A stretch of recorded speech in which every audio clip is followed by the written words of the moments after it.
আসসালামু আলাইকুম। আমি ইঞ্জিনিয়ার মোহাম্মদ ফিরোজ মাহমুদ। আজকে একটা ফ্লোরের ব্রিকের লেআউট দেওয়া হবে। তো একটি ফ্লোরের ব্রিকের লেআউট দেওয়ার আগে বিশেষ কিছু কাজ রয়েছে, সেগুলো সম্পর্কে আপনাদের একটু জানানোর চেষ্টা করব।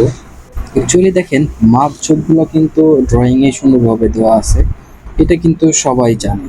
কিন্তু আমাদের প্র্যাকটিক্যালি যে বিষয়গুলো আছে সেগুলো আসলে কোনো বইয়েও নেই, বা কেউ আপনাকে শিখাইতেও চাইবে না। তো আমার ভিডিওগুলো অনেক বাড়ির মালিক বা অনেক বড় ভাই, ছোট ভাই সবাই দেখে। তো আজকে ভিডিওটা আসলে বেসিক্যালি তাদের জন্য। তো আমাদের একটি ব্রিকের লেআউট দেওয়ার জন্য ফার্স্টে যে কাজটা করতে হবে, আমাদের ব্রিকগুলো ভিজাই নিতে হবে। এটা হচ্ছে প্রথম কন্ডিশন। দ্বিতীয় কন্ডিশন, আমাদের লেআউট দেওয়ার পরে আসলে যেই জায়গাগুলো ব্রিকের গাঁথনি হবে সেই জায়গাগুলো ফার্স্টে চিপিং করে নিতে হবে। অবশ্যই মাস্টলি ভালো করে চিপিং করে নিতে হবে।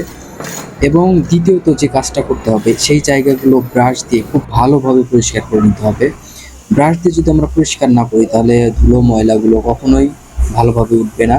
সেক্ষেত্রে খুব ভালোভাবে একদম ওয়্যার ব্রাশ দিয়ে সেটা পরিষ্কার করে নিতে হবে। পরিষ্কার করার পর অবশ্যই সেখানে ঝাঁটা দিয়ে পরিষ্কার করে নিতে হবে। ঝাড়ু বা অন্য যে কোনো জিনিস পরিষ্কার করা থাকলে সেটা দিয়ে সুন্দর করে পরিষ্কার করে নিতে হবে। পরিষ্কার করে নেওয়ার পরে অবশ্যই পানি দিয়ে, যদি পানির লাইনের পানি থাকে আশেপাশে, অবশ্যই সুন্দর করে সেটা পানি দিয়ে পরিষ্কার করে দিতে হবে। এবং পানি দিয়ে পরিষ্কার করে দেওয়ার পরে অবশ্যই গ্রাউটিং দিয়ে তারপরে মশলা দিয়ে গাঁথনি শুরু করতে হবে। তো মশলাগুলো যেভাবে বানাবেন, বেসিক্যালি গাঁথনির জন্য আমরা 1:4 রেশিওতে মশলাগুলো তৈরি করি। তো আরেকটা বিষয় খুবই ইম্পর্টেন্ট, যেটা আসলে একটি গাঁথনির জন্য খুব গুরুত্বপূর্ণ, যেটা দেখবেন একটি মশলা মিশানোর পরে বা মর্টার বা সিমেন্ট বালি মিশানোর পরে সেটা যেন 1 ঘন্টার মধ্যে শেষ হয়ে যায়। কারণ সিমেন্টের এসেনশিয়াল সেটিং টাইম হচ্ছে 40 মিনিট, আর ফাইনাল সেটিং টাইম হচ্ছে 12 ঘন্টা। সো আমরা এসেনশিয়াল সেটিং টাইম যেটা আছে সেটার মধ্যেই আমরা সিমেন্টগুলো শেষ করে ফেলবো। যদি এর মধ্যে সিমেন্টগুলো আমরা শেষ করে ফেলতে পারি তাহলে গাঁথনির যে স্ট্রেংথ, 100% স্ট্রেংথ চলে আসবে এবং গাঁথনির কোয়ালিটিটাও অনেক ভালো হবে। সো এই বিষয়গুলো আসলে অনেকেই বলে না, অনেকে জানে না, কেউ জেনেও কাজ করে না। দেখেন এইখানে যে কাজগুলো হচ্ছে, অন্য কোনো জায়গায় হলে এত ভালোভাবে পরিষ্কার করা বা এতভাবে ব্রাশ দিয়ে পরিষ্কার করা এই কাজগুলো করতো না। ওরা কি করতো, যে পানি মেরে ওর উপর গ্রাউটিং দিয়ে হয়তো বা গাঁথনি শুরু করে দিত। কিন্তু এটা টোটালি রং। এটা ভালো করে ওয়্যার ব্রাশ দিয়ে পরিষ্কার করে নিতে হবে।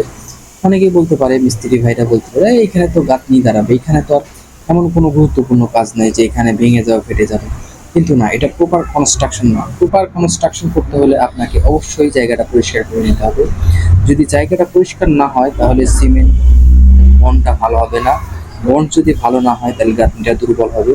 সো কেউ চাইবে না যে তার এত কষ্টের বাড়ি সে দুর্বল করে তৈরি করে। সো আশা করি ভিডিওটা আশা করি সবাই অনেক ভালো লাগছে। সো ভালো লাগলে চ্যানেলটা সাবস্ক্রাইব করে লাইক দিয়ে পাশে থাকবেন। সো আজকে এই পর্যন্তই। তো নিত্য নতুন এই ধরনের ভিডিও পেতে চ্যানেল থেকে দেখলে সাবস্ক্রাইব করে রাখবেন, আর যদি ফেসবুক পেজ থেকে দেখেন তাহলে অবশ্যই পেজটাকে লাইক করে দিয়ে রাখবেন।